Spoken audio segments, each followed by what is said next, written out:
Um, I've already introduced myself, training director for Vote Run Lead. I'm also a state representative in Colorado. I've been elected to city council, and I've been elected for the past 10 years. And I've been training women to run for office for the past 12 years. And I am now also a candidate for the state senate in Colorado. And then we have our phenomenal board member, Stephanie Berger, who is one of my favorite people. She is funny and kind and wonderful at fundraising. And so she's going to impart all her expertise. She's a veteran of 3 presidential campaigns, an expert trainer. She started Berger Hirschberg Strategies, which has done fantastic work with everyone from Al Gore to the DNC to John Kerry.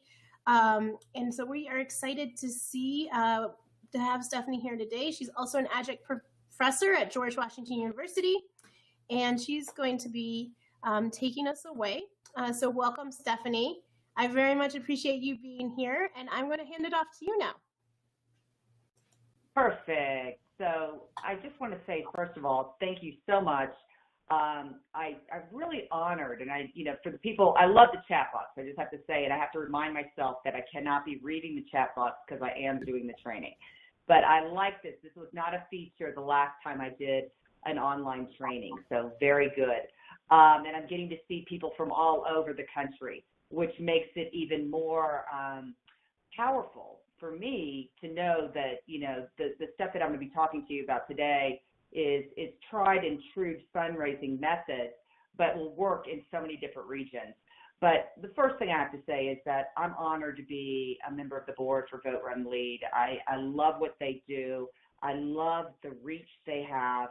I've been an in-person trainer for them, and then I've also done the webinars. And my hope today is to ease stress, ease all of the fears that you have around fundraising. This is a general overview.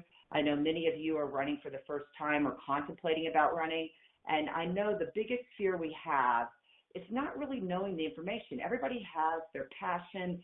They have, if I ask somebody on the street and if they wanted to run for office, they would say yes, they'd have their stump speech.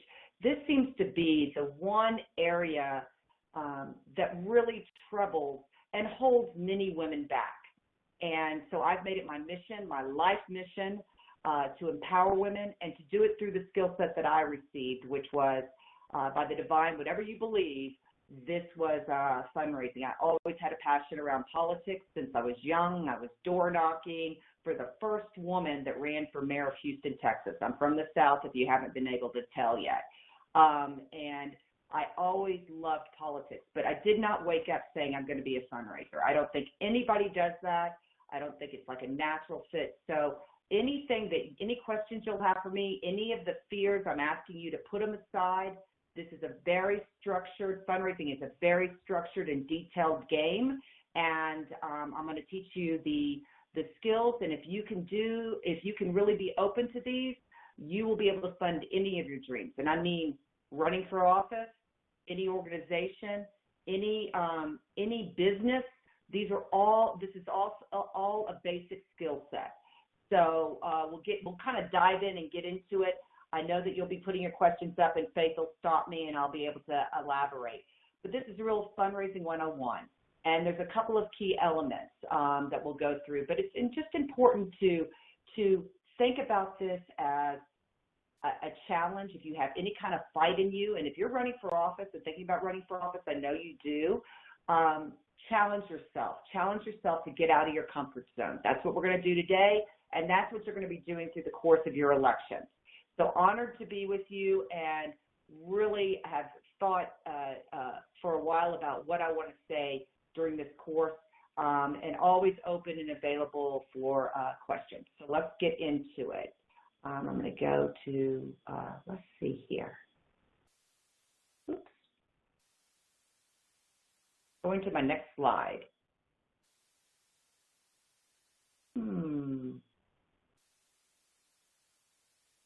Not letting me go there, Faith. Oh, there. Got it. So run as you are, as they're saying. Here's the overview of the presentation. What we're going to talk about is you as the candidate. Targeting prospects. That seems to be a big challenge for people. How do I find donors? I'm going to teach you about that. I'm going to show you research tools. The greatest thing for fundraising was the internet. I've got to tell you, most of the information is online. You can find out so much about people before you make that first call or have that first meeting. Then we'll go into kind of the marketing plan. I look at this as a fundraising plan, a marketing plan, because you're the product in a sense. Finance plan. Why is it so critical to have this finance plan in writing? Then the finance tools. This is the events, the call time, all the key components. There's a lot of good information we can give you and which tools work best, especially, and I'm going to be focusing in a lot of my examples on local races, grassroots races. I've worked at the top of the tier, and I've also worked down in the grassroots. And to me, the skills that I'll teach you here are applicable to both. You can learn at the level, at a grassroots level, and to me, the skills to raise 10 million are the same skills to raise 20,000. Okay, so we'll talk about the tools, the mechanics, state regulations, FEC. Spend a little time on that. And then finance department. Like, what would your finance department look like? On these grassroots races, oftentimes you have one person that's acting as your campaign manager and your finance person. You sometimes are driven with your staff is a volunteer staff. I'll talk to you about how to utilize that and what that structure can look like. Let's get into it. The fundamentals. These are the first three areas that we're going to go into. I want to talk a little bit about you as the candidate, or if you're running an organization or working for a candidate. All of this is applicable, so be open to the different. Why do you believe in the organization's mission, or why are you running? So if this is you, why are you running? I think it's very important when you start, and we always start in this place where you're putting together your message, the message that you would speak to donors about. Now, this is slightly different. I want to be clear about this. Everybody has a stump speech, and you can imagine every time you've gotten a call from a campaign and they just read off, hi, Faith, how are you? And they go right into their stump speech. They don't even take a breath. I mean, and we'll address this more in the call time section, but this is really about connection. When you're asking somebody for money, and when you're asking for their vote, you want to have a connection, but more so in the money, you're trying to develop the connection. So it's really crucial that you understand why you're running. What are the reasons? I always say look at look back and say, why did I choose to run? Why did I choose to stand up this time? And there's going to be a lot of reasons. If I was going to be running, I would be looking about, I always say a perfect example, and I don't think you need to have a sob story, but for me, and this isn't a sob story, this is a really empowering story. I was raised by a single mom, and we struggled. She herself was married young, no education, had not been employed until she was with 3 kids at 28. I was raised by this mother who eventually went back to college, one class at a time, one class a semester, was able to graduate from college. But this has informed my entire life, being raised by this single mother. The challenges of, I really understood how important it is to have universal health care for children, okay? Because I can remember if I got a cavity, what that would do for our monthly budget. There was all of this stuff. I was also a scholarship kid. And the reason why I share this is part of my story is around social justice and empowerment. I think everybody on this call today has a story of why they're running. Maybe it was that they grew up and, their family had a desire to be of service. And so they did a ton of volunteer work and they had an experience. The point is this is slightly more intimate than a stump speech, because people are going to be asking you that may not know you, and you're going to want to connect with them. So you're going to want to kind of talk about what were those reasons. Now, the reason may be that you had a certain situation that occurred, in college that was formative. Whatever it may be, it's really important. So I want you to think about, after the webinar, why you're running. I also think it's pretty critical to understand your strengths and weaknesses. And I want to say this as an example, and I always love when I do this as an in-person training. I have so many women that stand up and they start listing off all their weaknesses right off, never talking about their strengths. The truth is we have both of them. And I've worked with many candidates, and one thing I was remiss in saying, Faith said that I had been part of these presidentials. One of my claims to fame and something that really means so much to me is that I've worked for every woman governor on the Democratic side. I'm on the Democratic side. I've worked for every woman governor, and I've worked for a ton of women, and I see them. They're the most tenacious, the most detailed. I mean, they're natural at being able to do this. But it's interesting. I think it's important for us to know what our strengths and weaknesses are. I have worked for people that are not personable. They're more structured candidates, and they'll be great electeds, but they're not great in big crowds. I've worked for people that are much more, that have a strength of, they do better if they're in like a policy discussion. I think it's really important for you to know what you are good at, because when you're building, and as we'll talk about the tools going forward, you're going to build, one of the fundraising tools is a finance committee.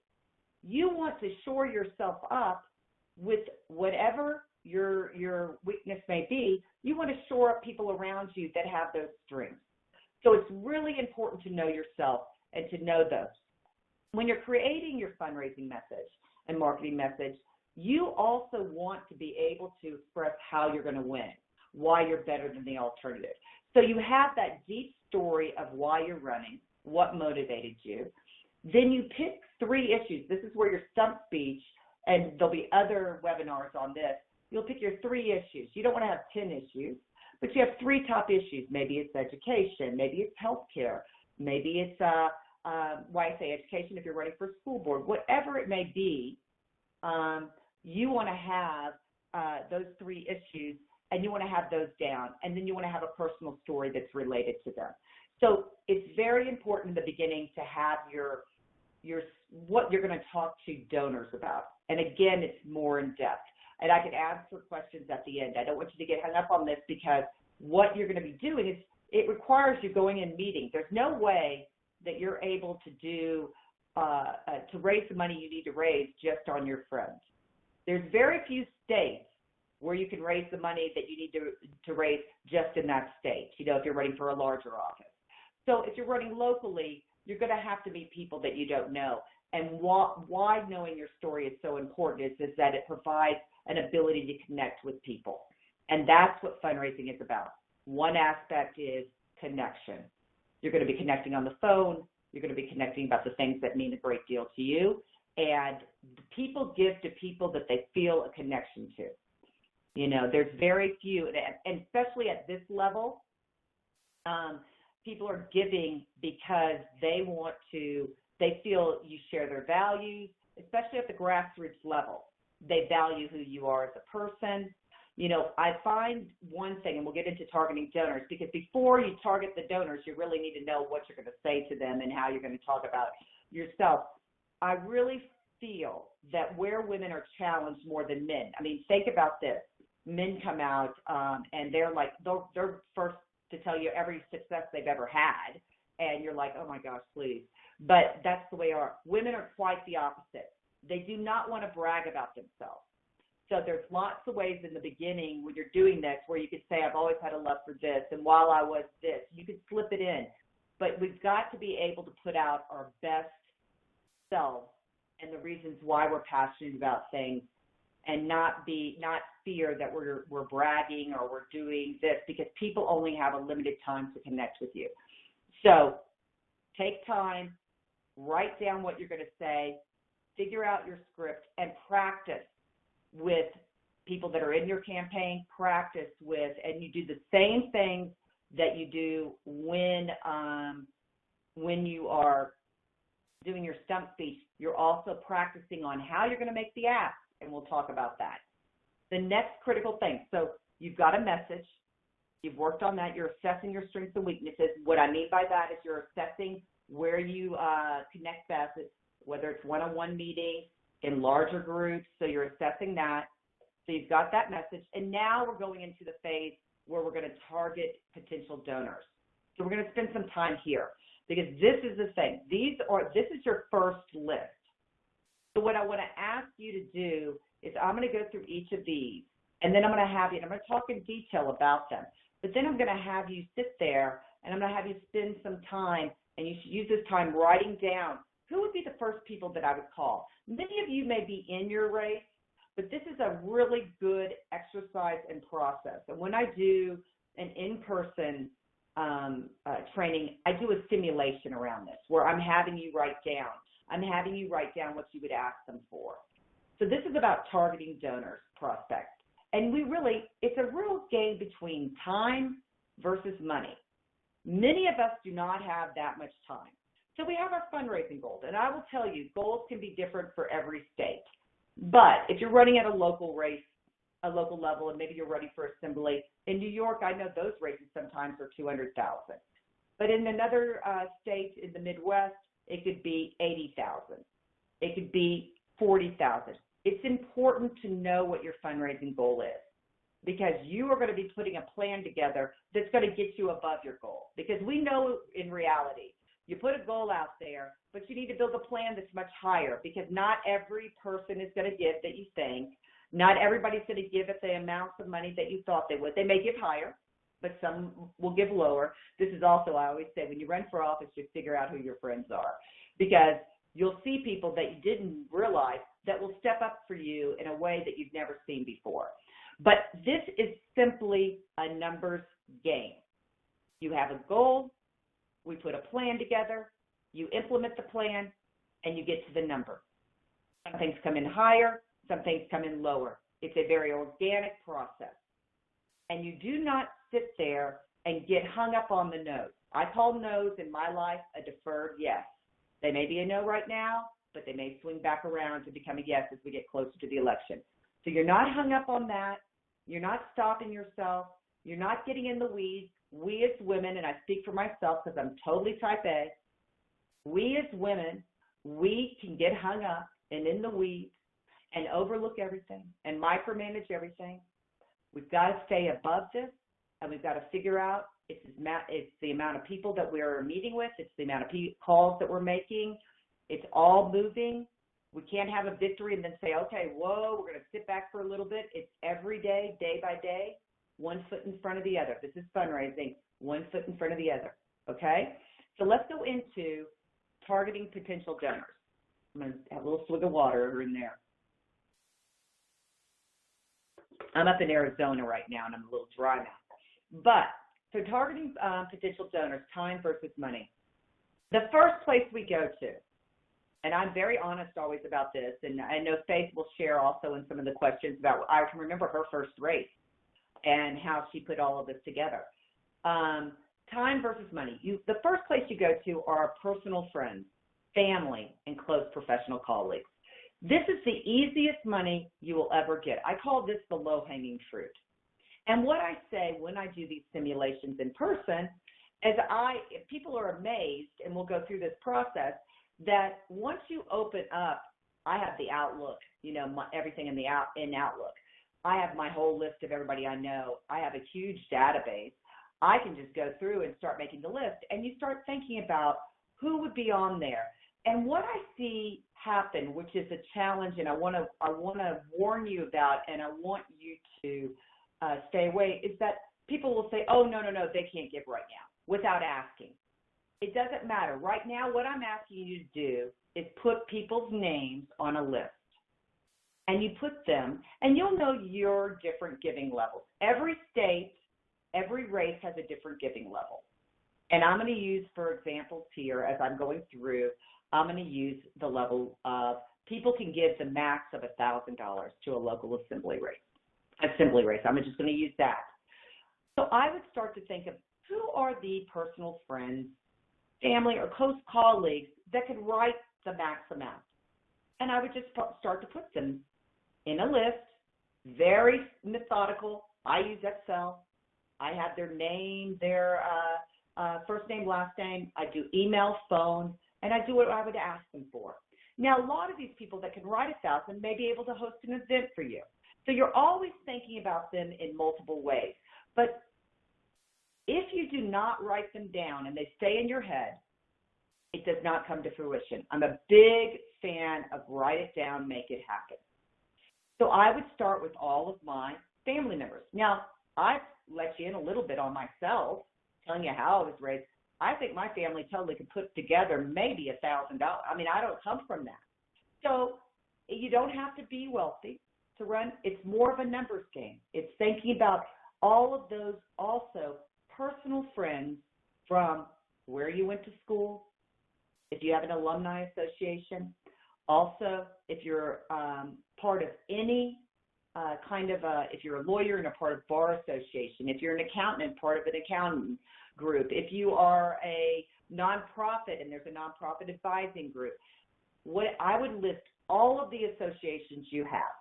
And if you are just taking this webinar in the beginning as a, let me think about doing this, and you're not involved in a lot of things, this is your opportunity to go out and get involved. But I would look at all those professional things. I would also think about people I work with. The reason why this is the easiest money is because even if they're not of your political persuasion, they believe in you. And I will tell you, as a woman that grew up in the South, I have you read my bio, I'm a Democrat. Half my family are Republicans. I would have a variety of people that would give to me. So I don't think you X anybody out. It's not just about the value piece. This is the close relationships. And then professional colleagues. You're also using this as an opportunity. So you're writing down everybody's names, and you're thinking about what's the greatest ask. And there's a variety of asks you can make of people, okay? Because you're going to be negotiating with them on the phone. The first is to write a check straight up. But they may be that person, and this goes back to strengths and weaknesses. You may have this person that was an alumni of your college that knew everybody, and everybody knew them. And they would be great to raise money from other alumni from your college. So I would be looking at them as doing either a fundraiser or sending out a letter on your behalf, bundling money. So there's a variety of asks that you ask these people. And you're going to say that. The professional colleague, if you're part of the bar association, there's probably somebody that you're close to that knows everybody, and they can raise money on your behalf. You're always looking at ways to multiply every connection you have, okay? And then you may have written rules at work. So I'm not saying it may not be appropriate at work, and that is just fine. This is, a numbers game. You've just got to be able to make a certain amount of asks to get in a certain amount of people raising money for you, writing checks for you. So not everybody may fit this mold, but you're going to start here, and you're going to quantify them. So on that spreadsheet that I suggested that you do, and many of you, this is filing deadline. Faith and I both busted out because she's in a race. I said to her, I'll write you a contribution. I said, I'll write you a contribution. But today I have a lot of my candidates up. So this is a filing date. So many of you may already be in this process. But if you haven't, or if you are and you haven't done the list, I still think it's a very good project for you to do. The next thing, so that's the first list. And usually I'll have people raise their hand and say, Stephanie, I just raised $11,000 off that list. They had $11,000 worth of asks. I had somebody say to me one time, I raised $1 million. I thought, oh my God, you did that in 15 minutes. I'm proud of you. But, it's not that you're going to get every single $11,000, every single contribution adding up to 11. It's that the process itself relieves many people that are going to run of the pressure because they're like, oh, I didn't know I knew this person. They had not done the process. So the exercise alone of targeting donors is fruitful in being able to, and so you're putting your list together. So if there are many people on the phone today that are going to run later, start the list now. This is the process of putting it down. Write it down, make it happen. The second is the power circle. Now, there in your stump speech, there's going to be 4 or 5, I say only mention 3 when we're talking on a fundraising call, but there's going to be things that you stand for. And when I talk about the power circle, and many people always laugh because I'll say, who's the greatest fundraiser? Who is the best elected position to run for office? People are like, the president, they're like Senate, Congress. I'm like, no, I'm like the mayor. A mayor of a city is so powerful because they oversee so many contracts. They they have a lot in that power circle. Now, everybody's so you're running for education board. There's going to be many parents that are very interested in what their kids, how the education system is affecting their children. So you're talking about people that share the same. This is about people that share the same mission, but also have a lot to gain. So that's the difference in this. This is a power circle that there are people that have a lot to gain from you being elected. On the grassroots level, I'll be honest, it's not as transactional, but there's still people that will have that. The third area is you're going to prospects that share your ideological or organization's mission, your view. So it's really your ideological. So if you're a woman and you're pro-choice, this is where all the other pro-choice leaders, I would be looking at the local chapter of Planned Parenthood or NARAL, and I'd look at all the board members. And I would say, okay, I'm going to put all those women on my call list. These are people that are active, and this is an issue that I share with them. If it's an environmental issue and you're on a local level, think about all the environmental organizations. All of this is on the internet. You're able to see in the district who is doing that. I would also look. The power circle are, as I said, people that have more to gain with you winning. The ideological are people that are just sharing your values and mission. I wouldn't get too in-depth in there because the point is you're making the list, but you're thinking about this. County commissioners, there are a lot of people that will benefit if a certain person wins a county commission seat. Georgia Board of the Utilities, there are people that are going to benefit from you winning. The deal is if you're doing an open seat, that's a different, but most women, when they're running, they're starting out as challengers, okay, or open seats. And I always say the first race is the hardest when it comes to fundraising because you don't have the benefit of incumbency. People are always saying, Stephanie, I want to do this, I want to do that. But as we're building this list, you're putting your initial friends, you're thinking about who's got the benefits, the power circle, who's going to benefit from you. There may be only a few in that. Then you're thinking about who shares your values. Who are the leaders in the district, the community, the locality that share your values and that you would be a benefit for them? So those are the things. And then the last piece of money that will come to you are prospects that have an axe to grind with your opponent. And what I would say with this is I would say that you're never going after this money.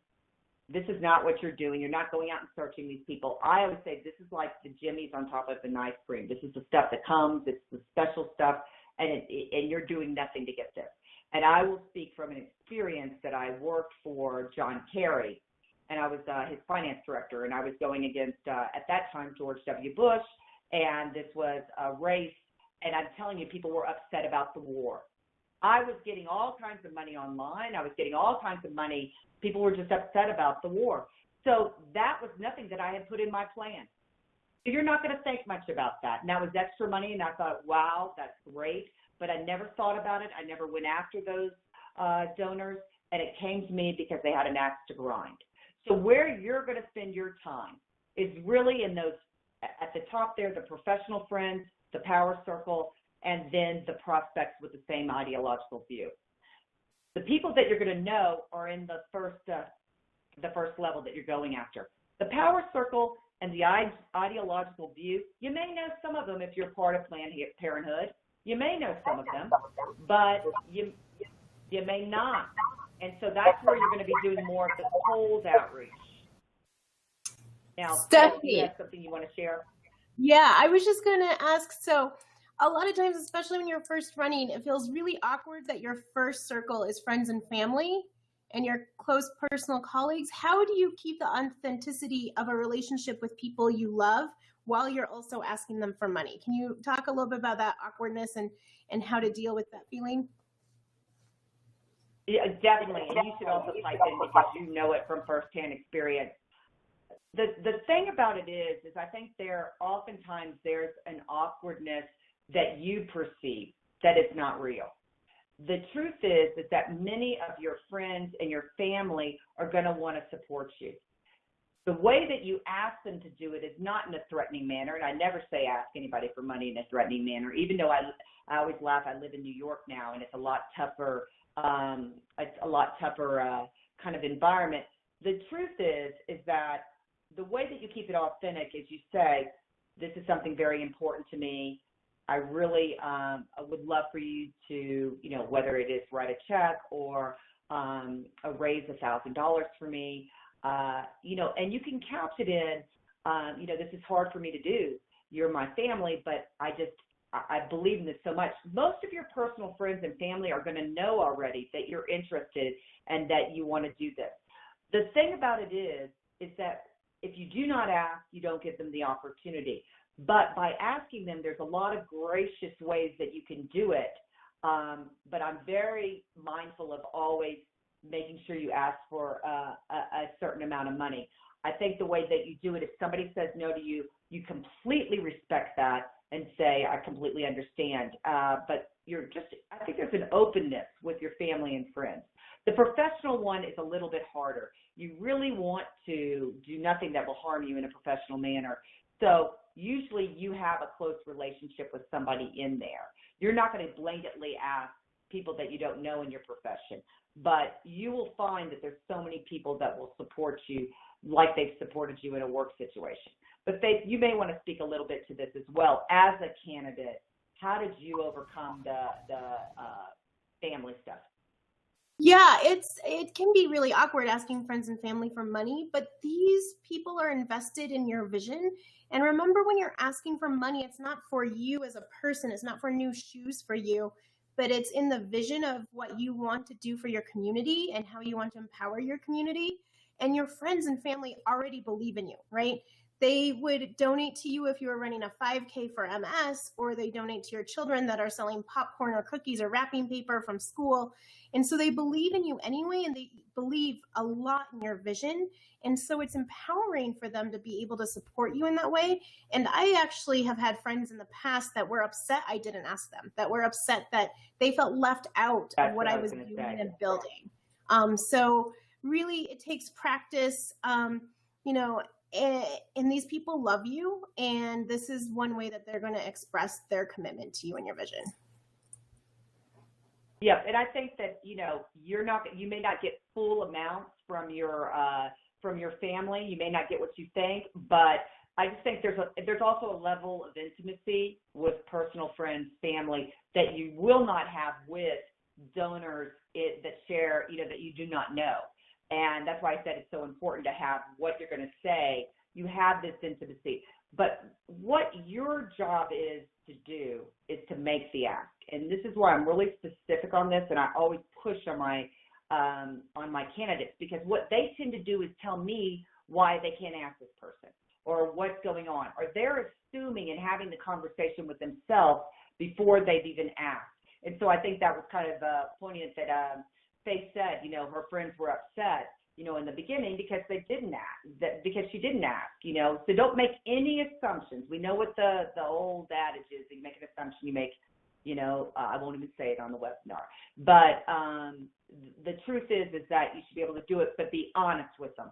Say, hey, this is hard for me to do, but I really believe in this, and I'm willing to go beyond any fear I have and ask for as many of my family, friends to support me. And you're asking for a dollar amount. You're asking for a specific amount, because if you leave it up to somebody, and I'll just say this in general, we'll get to this in the ask part, they're going to go with $100 and maybe you wanted $1,000. Don't let anybody else, and your friends and family, I have a lot of friends that run for office, and I'll write a personal letter and I'll say, this person, I'll tell an intimate story about myself and this person, and I'll say, this person would be amazing in the Congress, or this person would be amazing in the Assembly, or in the, on the Board of Ed, and I just believe in them, and this is why I believe in them, and here's the link, and it would mean a great deal if you would give them at minimum $100, depending on whatever race they're running for. Friends and family are the best raisers. So not to beat a dead horse there, but that is the level. So you're putting these donors together. How you find donors? I told you the circles. You start to put your list together. How do you find those power circle donors? You look at the person, whatever party you are, who ran in that district or in the locality, wherever you're running, and there's a transparency of donors. The power people that are giving to all the Democrats or all the Republicans, in your area are going to come up on those lists. So that is a great research tool for you to find out who is playing in the races in your area. And it's also going to show you how much they're writing. So it gives you a lot of credibility on what levels you should be asking them for. Same with ideological. So the research is done in the past races, okay? And, you know, you can look at if there's not a good funding base in the past race because maybe an incumbent held it for a long time, so there hasn't been, you know, any active, you know, race. Look at like races around your state that would represent you. Then you're going to see certain patterns in people. So there's a lot of that. That's also how you find out your fundraising goal. You look at the last race and how much they raised, whoever you're related to in the party, and how much they raised. And I always put like a 10%, 15% increase on that goal just for inflation. So that's how you do it. But there's a lot of information about that. Hello.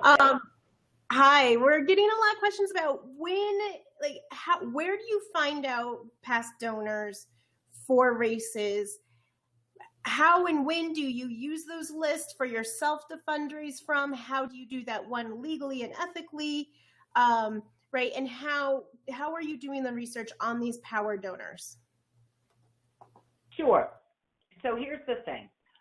When you're looking at past races, all of the stuff is transparent. It's either in the state or the city. Each state does it. I'll use New York as an example. We have a city campaign board.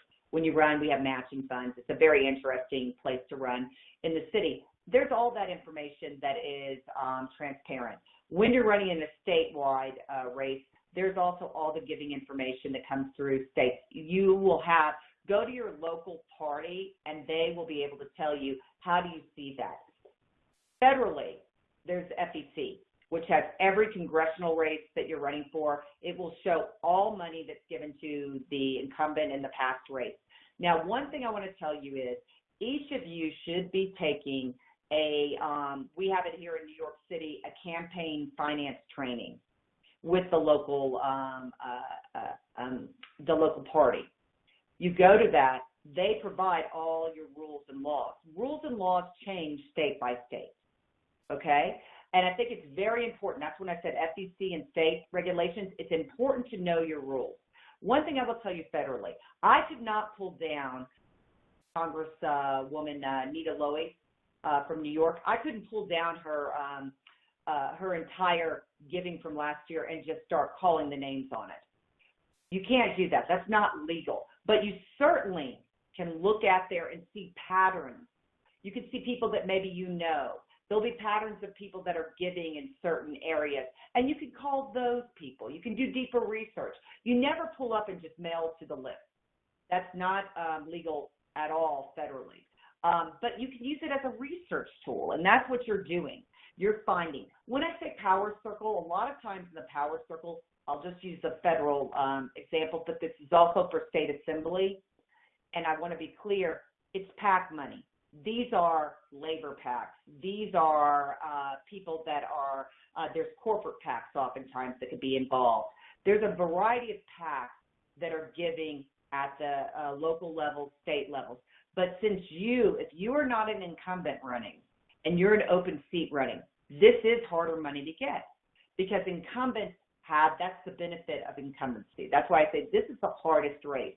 But if you're focused on your goal, you can see it. So I hope I answered that question, but I'll, at the end, can even get more in depth if we need to. So I want to move on to the next thing. Here is a different Excel. Like I said, I keep everything in Excel. First, last, company and package, you're having that address, phone, fax, email, ask, write, raise. Okay? So I always have a column that says what I'm going to ask them. There's two ways. There's bundling, which is raising, and there's writing a specific check. There's also one other thing I would put in here is an event host.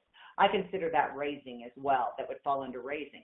But an event host, somebody that commits to raise $1,000 or $2,500. So say your goal is, I'm just going to use for specifics here, your goal was $20,000 that you had to raise for your race. I'm not sure where that would be, but if that was your goal, you could find literally, and I do this as a numbers game, you could find 8 people to raise 8 house parties at $2,500. You could find, one donor depending on, so you're always doing multiples of what it is. How many house parties do I need to get to this goal? How many people do I need to bundle? How many individual check writers? You're thinking about that. But the first place we start is targeting donors, and it's also, and I'm going to show you some websites, it's also putting it into an Excel spreadsheet. You don't have to stay close to this, and barely anybody faxes anymore. But it's emails, you have the phone, you have what the ask is, you have it all in one place. This is your first call list. And that's where I said in the beginning, when I do an in-person simulation, people leave the training and they say, Stephanie, I already have 20,000 I could call. And it just shocks them. They're like, okay, I see the process. I'm asking you to do that. So over your 4th of July weekend, because if you're running, you're outdoor knocking, over your 4th of July weekend, I want you to look back to your list, make sure you have an ask column in your list, and then make sure you quantified it. What are these people going to write? What are these people going to raise? Okay? Because once you do that, then add it up. And there's some kind of relief when you start to see the numbers adding up. It gets past a lot of fear when you start to put it down. Now, let me do this really quick. Next, resources. Open Secrets, there's a lot of information there. Secretary of State's website, links to Election Commission information. This is telling you who's giving. Yellow Book Leadership, this is a PAC thing. Big donor list, we have Fortune Forbes. These are good resources for you to see what's happening. Also, if you're going to a lot of events pre-running, you're going to see the same people over and over again. This isn't this isn't rocket science. There isn't a key to link. It's just really organizing yourself and understanding who they are and thinking about who are the players. So as I said to you, in ideological, so you're thinking choice, if you're choice, or if you're pro-life, looking at the organizations and looking at the board members. Those board members are giving money to be on the board. These are very good prospects for you. If you are environmental, as I said, there's that. If you are pro-business, Chamber of Commerce, there are people there that are on the Chamber of Commerce. You can look, everything is on the internet. It's very easy. Sometimes I have my people that work for me, I just go Google. Just go Google and start saying, who are the top 10 donors in the environment in this district? And they'll come up because maybe they're mentioned in an article. So that's where I'm saying you're kind of, it's like a digging process. All righty? So now you've got, in the beginning, you've come up with what you're going to talk to donors about. And it's a little bit more of an intimate story. So if you're environmental, if you're pro-environment, and that's one of your biggest issues, you've got a personal story that makes you pro-environment. You just didn't wake up one day and saw an article and say, I'm pro-environment. It is about you, your children, maybe where you grew up. That's what I mean. You want to have a little bit more intimate story that connects you to your topic. Then we have our little speech that we're putting together. The second place is we put our donor list. So I just went through the whole process of how do you find your donors. And it doesn't mean anything if you do not write it down, okay? And you put a specific ask. It does not. If it's up in your head, it's not going to happen. That's why I say when I do the simulation, they wake up and say, okay. Because they start writing it down. They're like, oh my gosh, I got to 20,000. I didn't know I could get to that. And not that everybody's going to come through, but it's a process, and it's really your first call meeting list. That's what you've created, okay? And you should have the list of things you believe in all down because you have it in your stump speech, and those are the people that you're going to. If you're pro-choice, you're not going to pro-life people unless they're part of your family and they believe in you and they're willing to overlook that. Let's go to the next one. Finance plan. So we've targeted our donors. We've done our message. The next place we're going to go into is tools. Hi, we have one last question about donors. And so we talked a lot about how to get people we currently have relationships to give us money with, but how do we start those relationships and build those relationships with donors we don't know? Okay, so, and donors you don't know are not in that first tranche of donors. They're in that power and the ideological. the way that you start to do that is you think about, okay, so there's a community of, you want to break into the environmental community because you've been a long supporter of that. And it may be that you've sat on boards and other things. The way to get to donors, I think, the strongest way, I would say, is when you're putting together your finance committee, you're thinking about the key issues and you're trying to find a person that already has tentacles in that community. The second place is you are also going to, you're going to create a list of donors, and you're going to also share that with what I call the kitchen cabinet or the finance committee, and they may know people on there. It's really easy when you call and you say, Cheryl said I should call. I think about every email I get where I have a validator, and they're saying, can you please do this meeting for me? I don't even read the rest of the email. I'm like, sure, I'll do it. And I think that's one useful way. There's no way of getting around calling somebody that you may know. I mean, you're not going to be able to get around not knowing somebody. So the way to open up that call is to have a real clear message. You can say to somebody, and we'll talk about this, a donor that you don't know, and you can call up and say, I'd love to have coffee with you. I've admired the work you've done around gun regulation and with Brady. I'm just saying an example. And I'm running for the Board of Ed, or I would say Assembly, and this is one of my biggest issues. And I think I could garner some advice from you. So usually people that you have a distance from that you don't know, you may want to have a first initial meeting to bridge and make that connection before you ask for money. Some people, you can come right out because if they're giving a lot of times, you can say, I really need your help fundraising. But what I like to do is I like to build the relationship, and oftentimes I have my candidates call them and include them in on something that we're already doing for free. So if we have events going, I usually use some of the event time, some of the event space for new people. That's another strategy that I use. I one-on-one meeting, set up a meeting. But you all may be in the heat of your races and not have time to do this. So if you have a very good speech in the beginning and you know why you're connected to this donor, and it could be over a certain issue, you go right into that and say, I've admired the work that you've done. I know you're a leader in the district. I'm running for office. This is my main issue, and the reason why it's my main issue, and you have the intimate story or the personal story that says why you're valid to speak to speak on this, and you say, I need your support. I need you to write a check for me. I need you to write $1,000. So there's lots of ways to do it, but these are the hardest ones. So I always try to discover bridges, and some of the bridges are finding somebody else who knows them and making the introduction, being able to do a meeting with them to get to know them first. If you sit on a board, if you're active in this issue that you mean something, you usually have some kind of connection into the issue.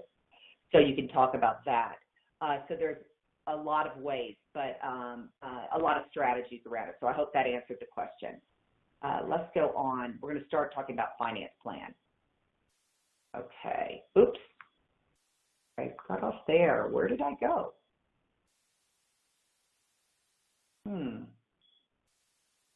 How do I get back on this?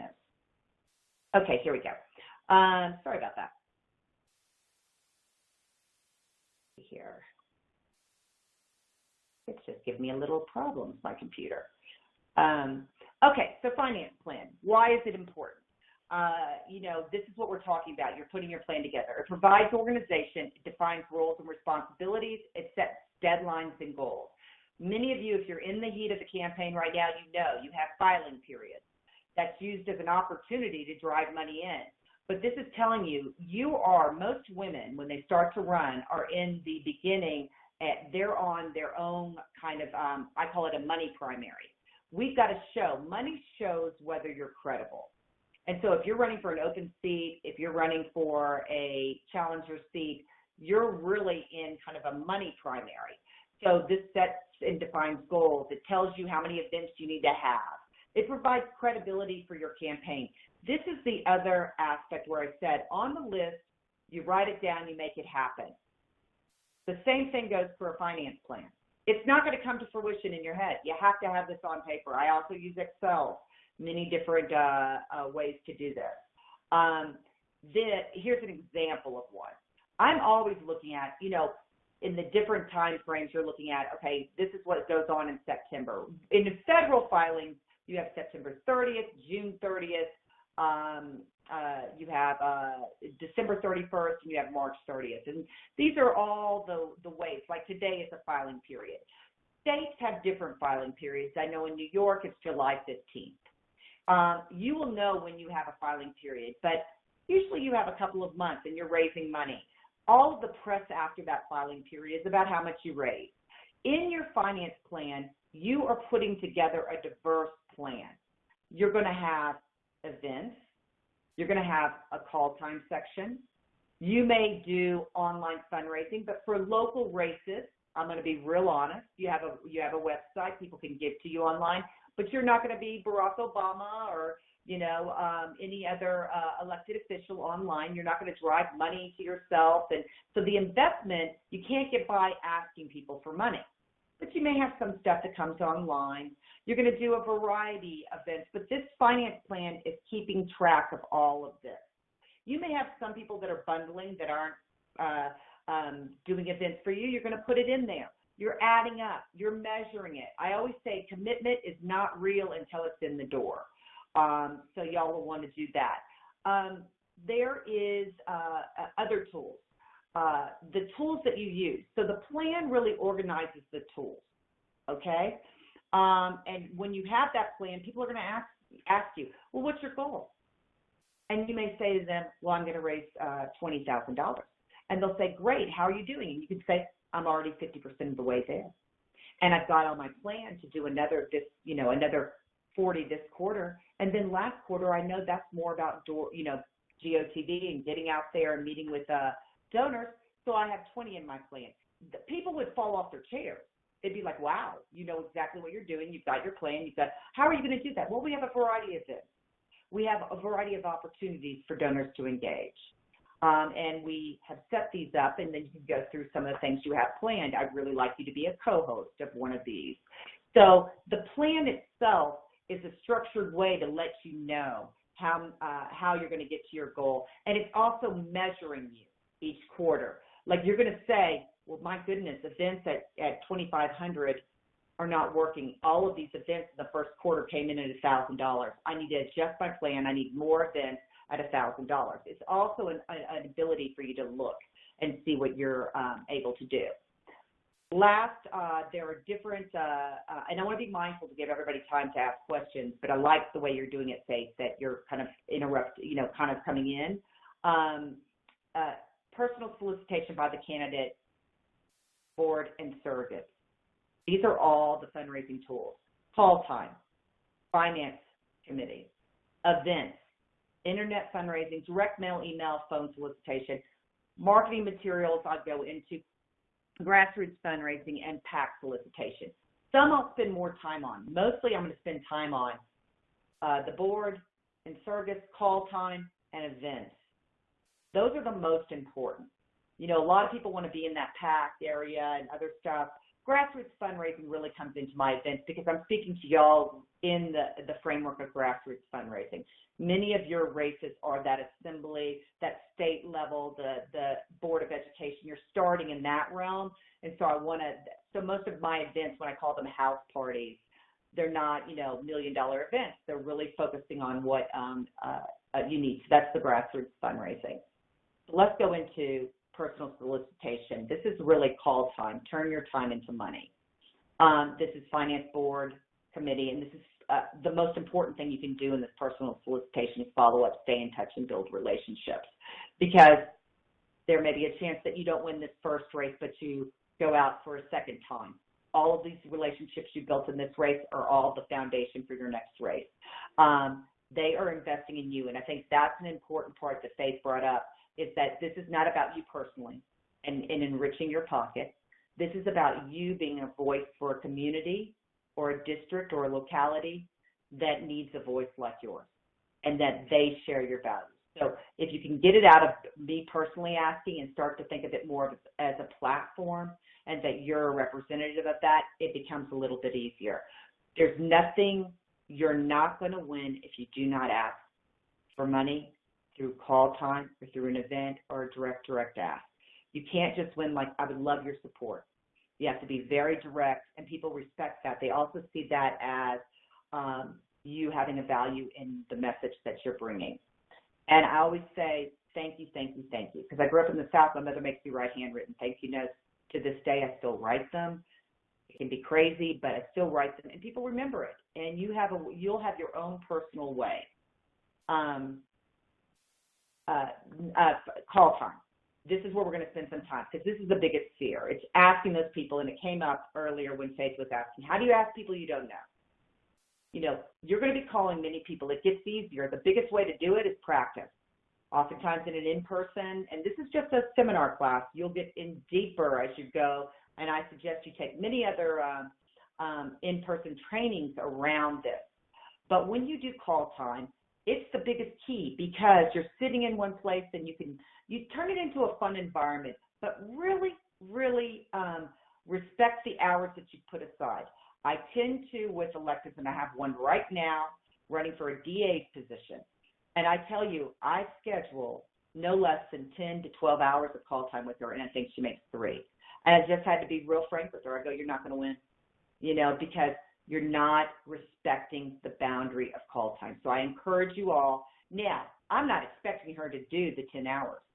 I would like her to do 7. Something comes up, So I'm always kind of managing that. But 3 hours, not going to cut it, okay? The call list that you're calling are the whole list that we talked about, the targeting donors, the finding donors. That's the list that you're calling. When you get somebody on the phone, there's a couple of ways to connect, and there's a couple of do's and don'ts, and I want to talk a little bit about this, because this is a natural thing, and this is why practice. I call them call time parties. Have your friends over on Friday night. Get up, have enough over that one can be the donor and one can be the caller, and one can be the candidate, and you start doing the simulation, and you start to practice, because think about the first time you asked for, you negotiated salary. I think I left $2,000 under what they were offering. I didn't even know how to negotiate. I was nervous. I had never practiced. Well, today, let me just tell you something. I negotiate all the time, very tough negotiations, and it's only out of practice that I end up knowing what I'm doing, knowing what I'm asking for. So this whole game of making the ask and call time is just practice. The more you do something, the calmer you'll feel. When you get a donor on the phone, so you're calling up, and I see this is a don't. People always say, hi, is Mark there? Mark gets on the phone.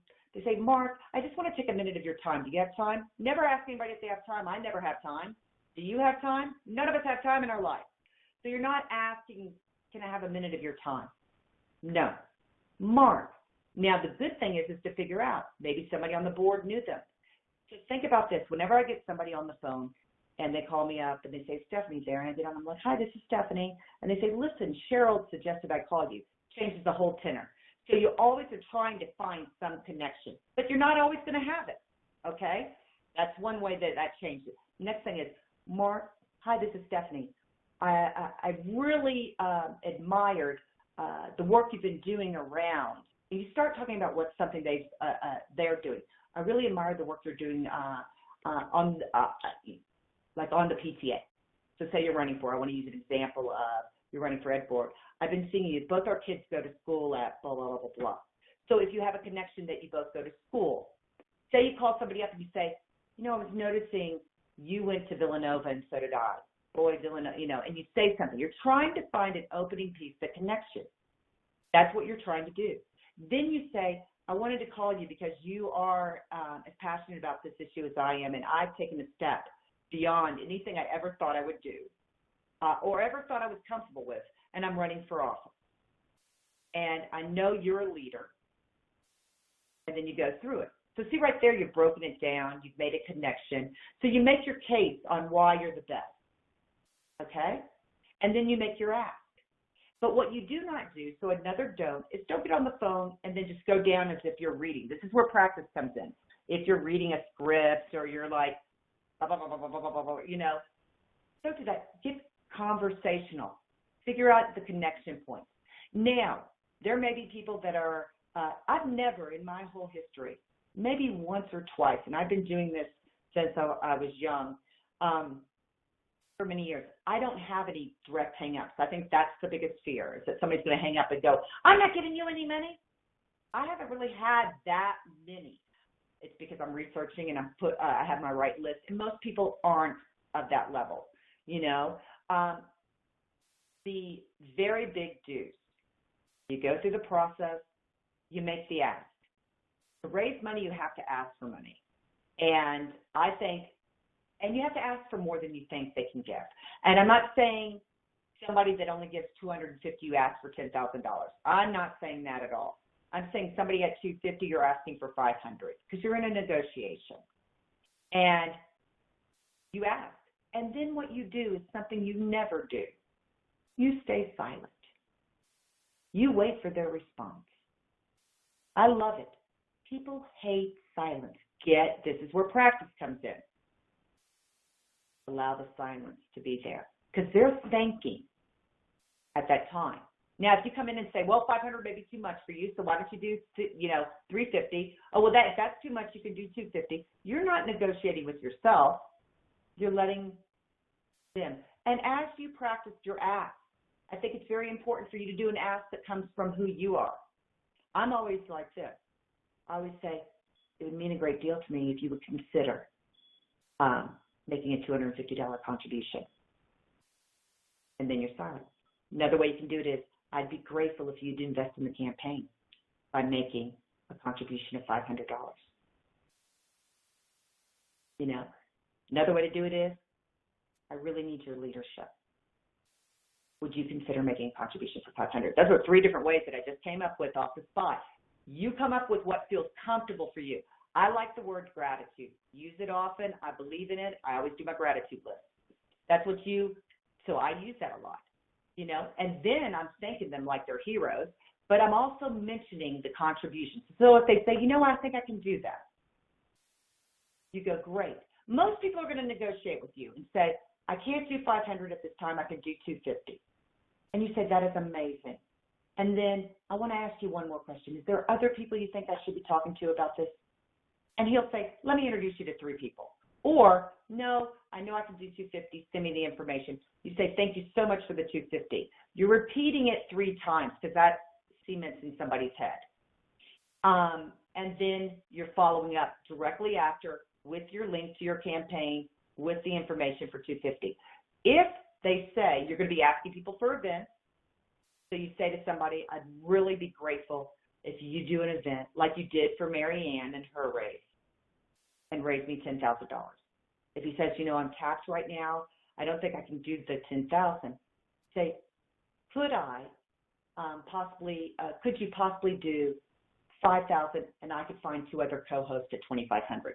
You're in a negotiation, but you've set the playing field for making your case. And if you have polling information, if you have big news endorsements or validators, or you have a chairperson of your campaign that everybody knows, get that out first. Use your best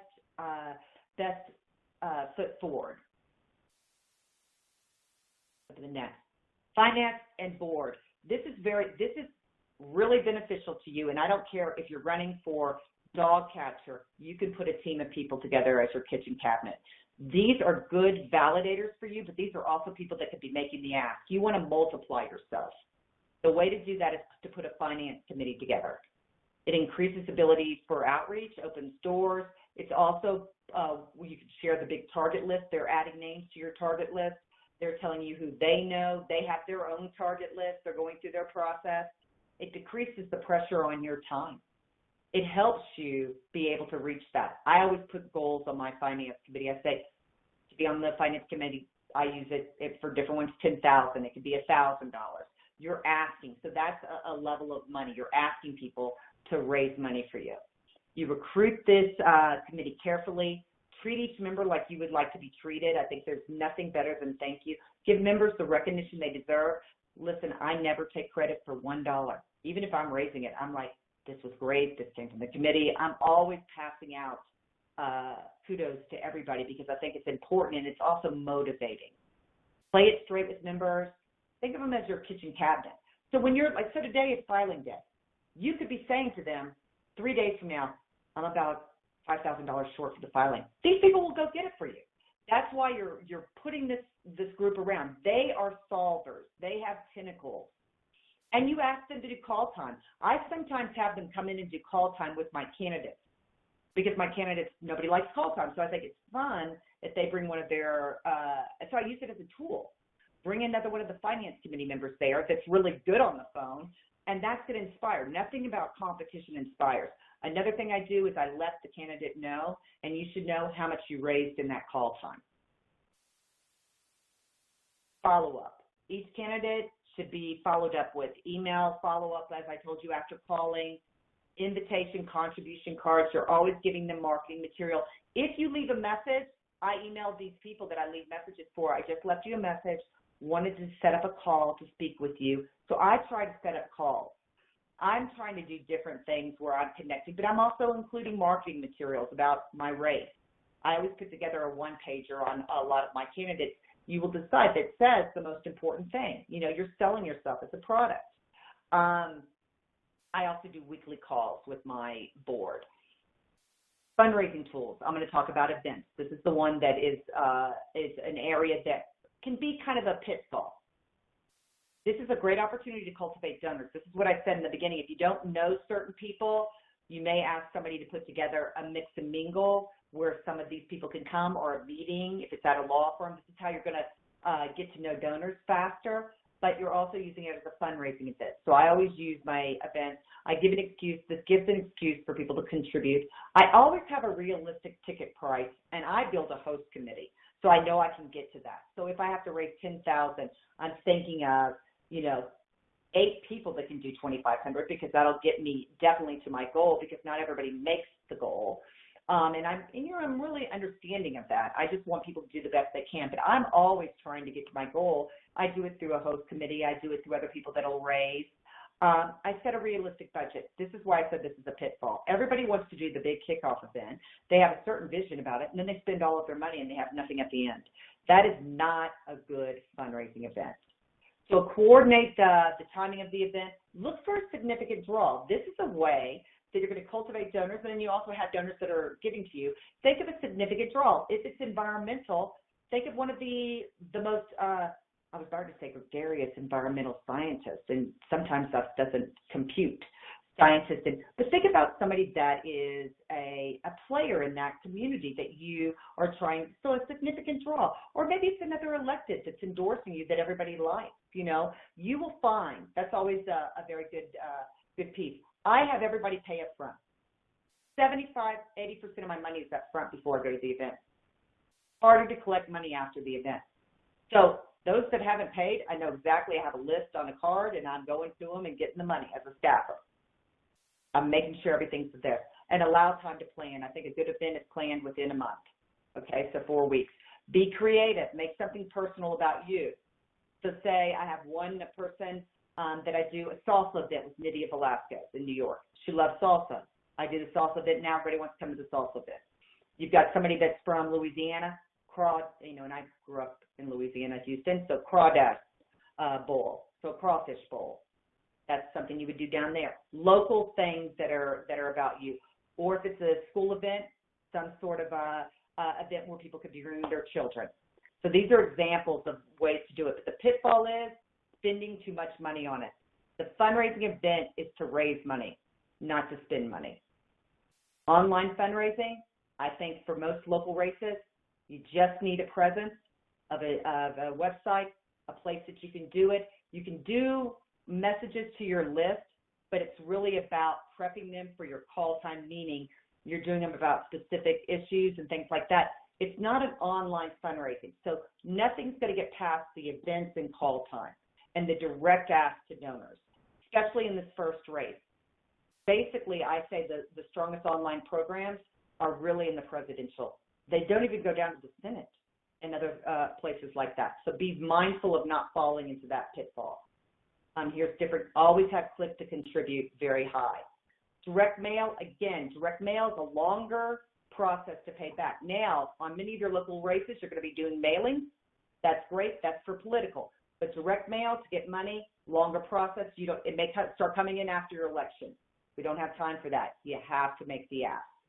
But I do letters to my past donors. I do letters.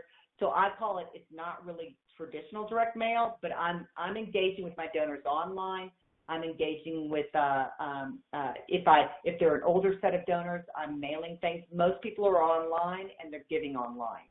We really have a very, technical. And then PAC solicitation. For those that are incumbents, this is the money that you get. For those that are not, if it's an open seat, you may be able to garner some of this money. This is the power circle money too. You may be able to garner some of it, but it's very rare. I would not put it as a large line item.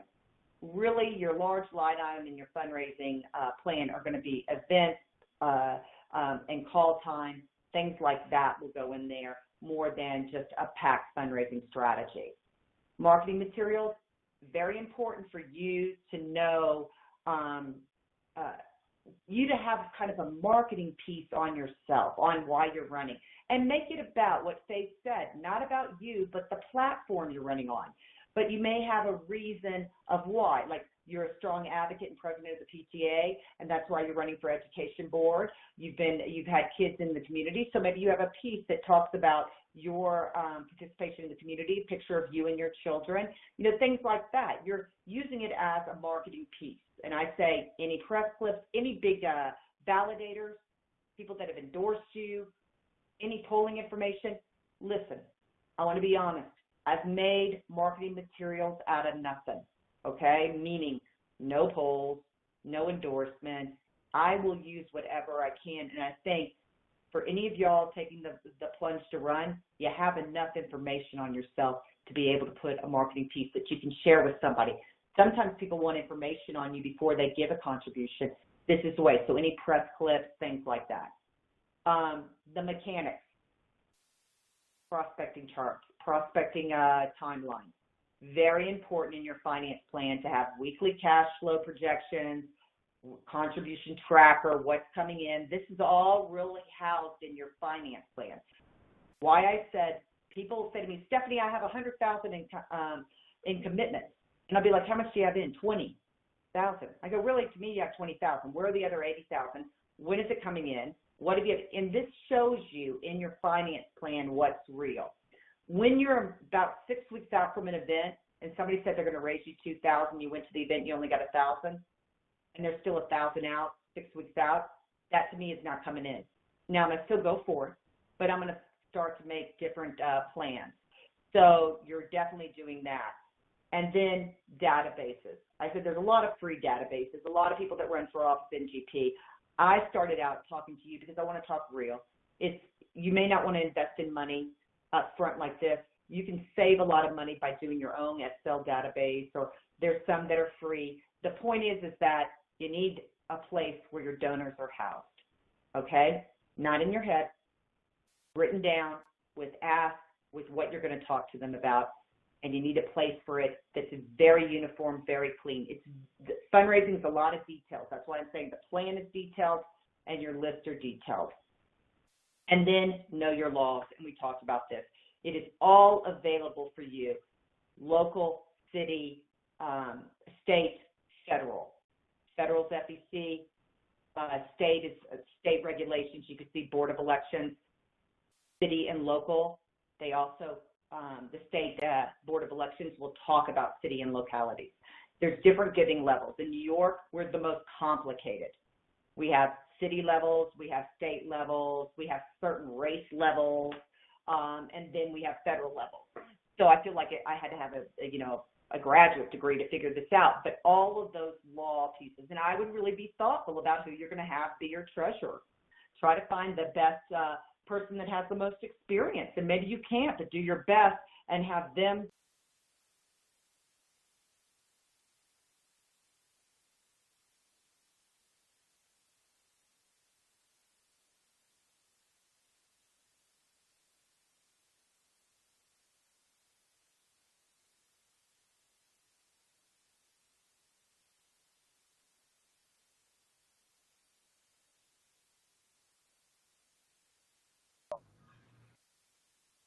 Stephanie? Stephanie, can you hear me? Stephanie? Stephanie,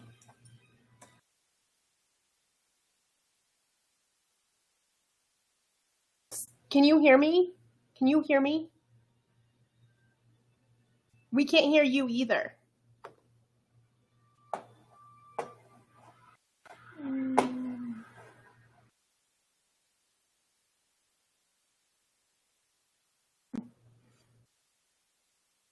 Oh, they can hear me.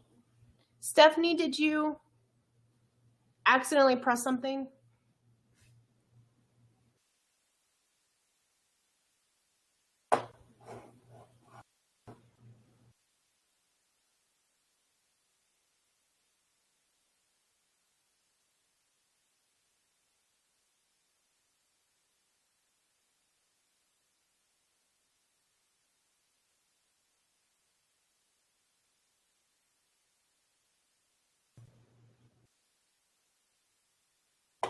We're working on fixing it, everyone. Thanks for your patience.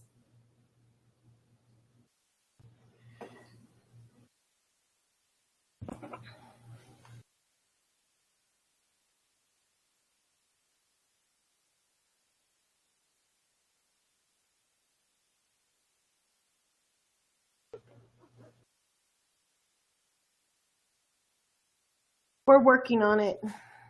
Oh, I got it. Now you're Can you hear back. me? Yep. Oh my God. Great. Where did you lose me? I think you were talking about, I don't remember the exact place. One slide back, someone said.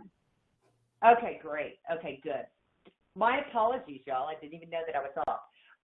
So FEC and state regulations, for those, if I was repetitive on those to y'all, I apologize. But I'll start back there. And basically, the most important thing you need to know is your state regulations. And you will have, you have a state party, you have a, the FEC has their regulations, there's a state party, there's cities and localities. It's important to contact the Board of Elections. They will tell you if there's any classes to take.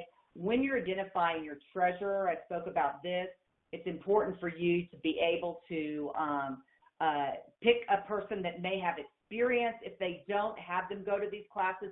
You want to know the full letter of the law. Really, here's the places that elections of all, not just women, are challenged. It's either usually what type of money they've taken. So if you're going to be hurt or if you're going to have a bad story, it's about money or some, way somebody contributed. Think about me. I'm always like, I never want to be in the press.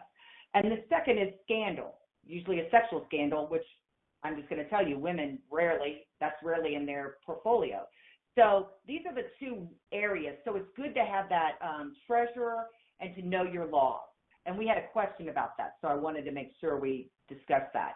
And then department and structure. I started to go in this and to tell you that it really is a challenge because you have a very limited budget and you need to go out and get your message out. But I always say one of the most important positions is this finance person, somebody that has the skills to be able to research, do those lists for you, help you with the call time, keep you on track. Campaign manager is the other. Those are two of the very important positions that I also like to be paid. If you do not have the capacity to do that, find the person that has the fire in the belly. This is the type of person that is a good finance person, somebody that's organized, that can do the research, and that has the fire in the belly. So I think that is critical for you. And then I'm going to open this up to questions. But finally, what I'll say to you is this is just a survey. It can feel very overwhelming. I just want you to think outside of the box, push yourself out there, practice making that ask, brainstorm with your staff, brainstorm with your board of directors on ideas. Knowledge, competence, and organization and practice will make you very successful. And none of this, more than not, if you're honest with the person you're talking to and you're making the ask, they've been there. And I have nothing but high hopes for all of you. And I know that you will be in elected office. We need you. We need you. The country needs you. So that is all I have. Faith, I'm so proud that I didn't lose y'all until the end. I had a technical difficulty at the end. That's so great. No problem. Thank you so much, Stephanie. We really appreciate all of your expertise and your advice and answering all of our questions. And as you can see, Stephanie put her email down here. These slides will be up in a couple of days, along with all of our other web clinics that we've done. So if you have follow-up questions, always feel free to email me, email Stephanie. We are here to help.